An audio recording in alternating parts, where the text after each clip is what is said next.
Hello and welcome back to Initial Solution. In this tutorial, I will show you how to get lingots in Duolingo. So let's get us started. In Duolingo, lingots are a virtual currency that can be earned and used within the app to purchase bonus features such as power-ups, extra lessons, or outfits for the app's mascot. Earn a few lingots upon completing certain skills or levels in your language course. Maintain a daily learning streak to earn lingots.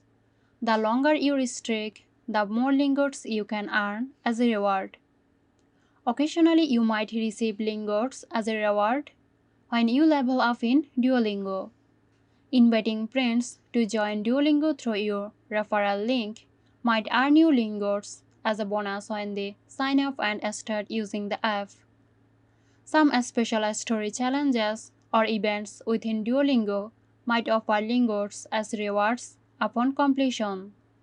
During certain events or promotions, Duolingo might offer lingots as part of the rewards for participating or achieving specific goals.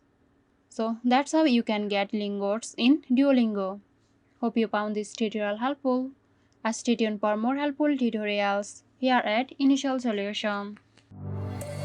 This video is sponsored by Girosoft. Girosoft offers graphic design, UI UX design, digital marketing and web development. Elevate your brand with Girosoft today. For more details, check the description box.